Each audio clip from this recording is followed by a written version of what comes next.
It was nearly midnight in the towering glass headquarters of Argentum Technologies, a billion-dollar tech giant nestled in downtown Chicago. The lights on most floors were dimmed, offices silent, except for the occasional flicker of monitors left on standby. But on the top floor, where the executives worked, a storm was quietly brewing.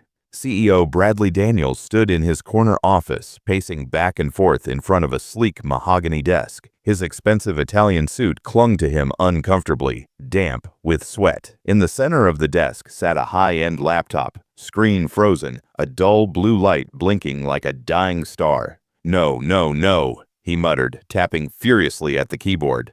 "Come on, not tonight." The laptop made a whirring sound, then went black. Daniels closed his eyes, exhaling sharply through his nose. His investor pitch was hours away, an in-person presentation to a group of global financiers who could triple Argentum's valuation. Everything was on that device: charts, demos, proprietary code, and he hadn't backed up most of it. He snatched his phone and dialed his head of IT. Voicemail. Next, he tried 2 engineers. One was in Europe, the other was sick at home. Still no help. Daniels let out a low curse, slamming the phone down. The stress was suffocating. He couldn't believe it. Billion-dollar tech empire, and here he was, helpless over a frozen machine. He leaned on the desk, staring out at the city skyline, the pressure in his chest mounting. All the years he had worked to build this company, clawing his way up from a basement startup to the top floor of this gleaming tower. Could it all fall apart tomorrow morning because of a stupid hardware failure? He sat back in the leather chair, defeated for the first time in years.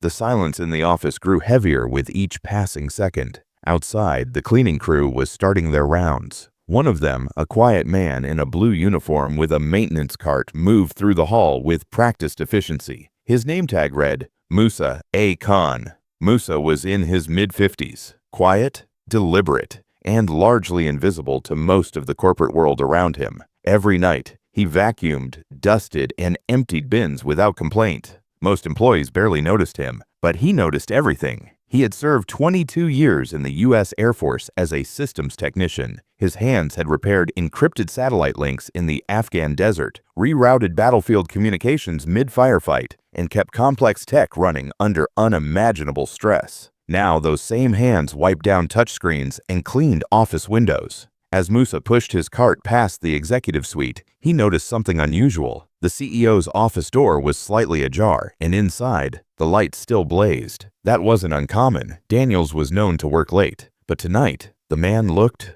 distressed. Musa slowed down, careful not to intrude. But as he turned to move on, he heard Daniels mutter under his breath, "If this thing doesn't work tomorrow, we're finished." The janitor glanced inside. The CEO was now out of sight, in a smaller conference room adjoining his office. On the phone again, voice low and tense. Musa's eyes drifted to the laptop. Open, dark, familiar symptoms. He hesitated for a moment, looking left and right. No one was around. He moved quietly into the office. He didn't touch anything at first, just looked. Then gently, with the kind of calm born from years of pressure, he opened his small maintenance pouch and took out a mini flashlight and a screwdriver. Daniel's laptop was a premium custom model. Musa flipped it over, unscrewed the base, and inspected the hardware. One of the SSD connectors looked loose. Vibration or heat might have done it. He clipped it in with a soft click, then pressed the power button. The fan spun. He accessed the BIOS menu, tapped in a few commands, and then launched the recovery partition.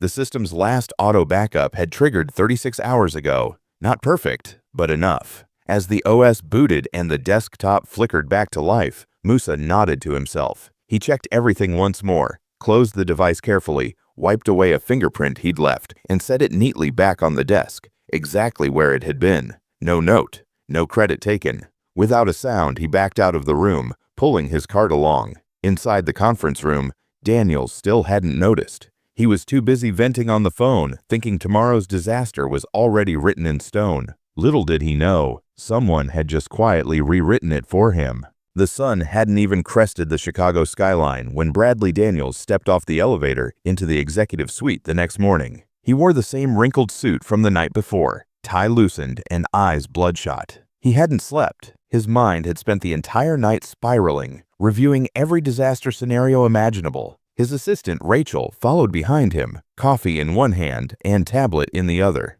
I rescheduled the first investor to 10:30. That gives us an extra hour to get something, anything, ready, she said. Daniels gave a tight nod. Forget the deck. I'll do it live if I have to. Just pull up the latest numbers on your tablet. He stepped into his office with dread in his chest and glanced at the laptop he'd all but given up on. And then he froze. The screen was lit. The login page stared back at him, waiting. He blinked. The last time he'd seen the device, it was dead. Not just buggy. Dead. And now it was working. Cautiously, as if afraid it might vanish, Daniels walked around the desk and tapped the trackpad. The cursor moved smoothly. He entered his password. Desktop loaded, files intact, nothing missing. The deck was there. So were the projections, even the video demo. His breath caught in his throat. He spun around and called out, "Rachel, did someone fix this?" She looked up, puzzled. "What? No, you said it was done for. It comes in at 10. Daniel sat back down, staring at the screen as if it were some kind of miracle. It wasn't just working. It was running faster than it had in weeks. There were subtle tweaks he noticed immediately, the kind of touches only someone deeply familiar with tech would make. Someone like, "Check the security footage," he muttered. "Sir?" Rachel asked, confused. "Last night, between 11:30 and 1 a.m., I want to know if anyone came in here." His voice wasn't angry. It was curious, almost reverent. A few minutes later, she returned holding her tablet. You're gonna want to see this." Daniels watched as the screen showed a grainy but clear video of his office from the night before. The janitor, Musa, entered. No hesitation, just calm, precise movement. He opened the laptop like a surgeon prepping for operation, handled it with care, made the fix, and disappeared. No fanfare, no arrogance, no expectation of reward. "Who is he?" Daniels asked quietly. "Musa A. Khan. He's one of the contracted night janitors. Been working here about a year. Very quiet. Doesn't say much to anyone." Daniels narrowed his eyes at the name. Khan. Pull his employee file. A moment later, the digital folder opened on Rachel's tablet. As she scrolled, Daniels' expression changed from curiosity to disbelief. Decorated U.S. Air Force veteran. 22 years of service. Specialized in cyber systems. Multiple commendations for field tech resilience under combat conditions. Honorable discharge. Why the hell is a guy like this cleaning floors? Daniels muttered. Rachel shrugged. Some vets struggle to re-enter the workforce. Doesn't say why he left the military. Daniel sat back in his chair, letting the weight of it sink in. A man who had served the country, kept battlefield systems online under enemy fire, was now quietly fixing corporate tech problems in the dead of night without so much as a word. He didn't have to help. He wasn't asked. He just saw something broken and fixed it. Daniel stood up, suddenly energized. "Get him in here, now." Rachel hesitated. "He's probably off duty right now. I think his shift ends around 4 a.m. "Then find out where he lives. I want him in this office by 9. She raised an eyebrow. Are we firing him?" Daniels turned, buttoning his suit jacket, a spark in his eye. "Rachel, do I look like a man who wants to fire a miracle worker?" At 8:55 a.m., Musa stood in front of the executive elevator wearing a fresh uniform, unsure why he'd been called in. No one told him, only that the CEO wanted to see him. The last time something like that happened to someone on the cleaning staff, it usually meant trouble. The elevator doors opened, and Rachel greeted him warmly, leading him into Daniels' office. Daniels stood as he entered. "Musa Khan, right?" Musa nodded slowly. "Yes, sir. I saw the footage. You didn't think anyone would notice, did you?" Musa shifted uncomfortably. "I just saw the issue. Figured it'd be worse if it sat overnight. Thought I could help." Daniel stared at him for a moment longer, then smiled. "Well, you didn't just help. You saved this company's biggest pitch of the year." Musa blinked. "I didn't mean to overstep." "You didn't. You stepped up." He paused, then said, "I'd like to offer you a position in our systems recovery division. Full-time, proper pay, benefits, a real desk. You've more than earned it." Musa stared at him, stunned, and Daniels added with a smirk, "Besides, it'd be a shame for a man with your skills to keep cleaning up after the rest of us." Musa sat in the chair across from the CEO, hands folded in his lap, posture respectful but firm. Despite the surreal moment unfolding around him, his face remained composed. Not nervous, not boastful, just calm. Bradley Daniels leaned forward, elbows on the desk, as if still trying to reconcile the man in front of him with the file he had just read. "You're not just a janitor," he said finally. Musa gave a quiet smile. "At the moment, I am." Daniels chuckled under his breath. "Musa Khan, Air Force, 22 years, 6 tours, systems specialist. You kept tech running under live fire, maintained tactical comms in war zones, and held a clearance level higher than half my executive team, and yet no one here knew your name." Musa shrugged gently. "Didn't think it mattered." "It does now," Daniel said. "You saved my pitch this morning. The investors were blown away. Deal's done. We're expanding into Asia. That presentation was everything." He paused, then added, "And I would have lost it if not for you."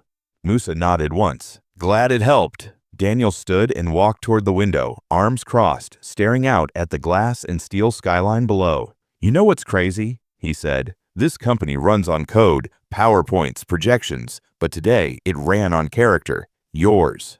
Musa didn't respond. He simply let the words hang in the air. Daniels turned back. "Why didn't you say anything? Leave a note? Ask for credit?" Musa's eyes lifted slowly. "Because I didn't do it for credit." There was a stillness after that, a kind of quiet respect that doesn't need to be said aloud. Daniels nodded slowly, then gestured for him to stand. "I want to show you something." He led Musa out of the office and down the hallway to a conference room where a few senior executives sat with puzzled looks. As the two men entered, all conversation stopped. Daniels stepped forward and raised his hand. "Gentlemen, I'd like you to meet Musa Khan. He's the reason I was able to stand in front of those investors this morning." A few murmurs rippled across the room. "This man fixed my laptop after I stormed out last night. No call, no complaint, no request for help. Just saw a problem and solved it." The CTO, a man named Gregory Shaw, squinted. "Wait, you're the janitor, right?" Musa turned slightly, but Daniels jumped in. "Wrong. He's the former chief systems specialist of an elite U.S. Air Force comms division. He fixed hardware under sniper fire. Last night, he did it again, only this time the bullets were metaphorical." The room fell silent. Daniels placed a hand on Musa's shoulder. "He's joining your team, Greg. Effective immediately. Get him whatever he needs." Shaw blinked, clearly unsure whether to be impressed or threatened. "Yes, sir." As they left the room, Daniels turned to Musa. "Most people talk about leadership, talent, and initiative. You demonstrated all three. No resume required." They stepped into the elevator together. Daniels pushed the top button labeled C-Level Offices, a floor Musa had never even been near. "Where are we going?" Musa asked. Daniels grinned. "To show you your new desk." An hour later, Musa sat in a modest but sunlit corner office with a nameplate already being printed for the door. His hands rested on a company-issued laptop, this one brand new.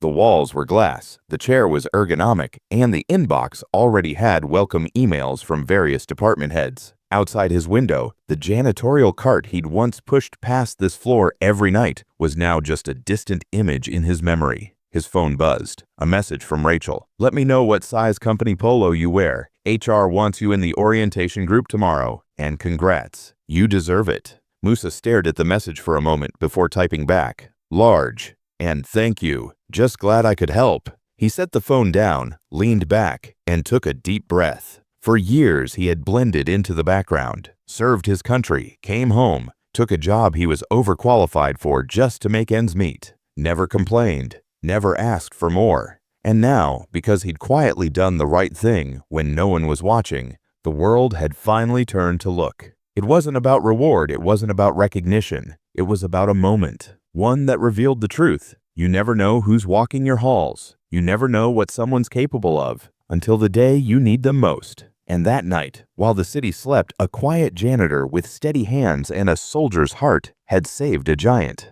3 months later, Musa Khan stood at the edge of the company's rooftop garden, coffee in hand, gazing out over the Chicago skyline. The morning sun glinted off the high-rises, but the light on his face was something deeper, earned, not given. He was no longer invisible. Inside, the company buzzed with new energy. Since the day Musa had joined the systems recovery division, productivity and morale had quietly surged. Word had spread, not just about his act of fixing the CEO's laptop, but about the character behind it. Veterans in the building started speaking up more. Junior staff began volunteering for late shifts, inspired by a man who had once mopped these very floors and now sat at leadership meetings. Daniels had given him more than a title. He'd given him purpose again. That morning, a company-wide town hall was held in the auditorium. Daniels took the stage wearing his usual suit, but with a rare, sincere smile.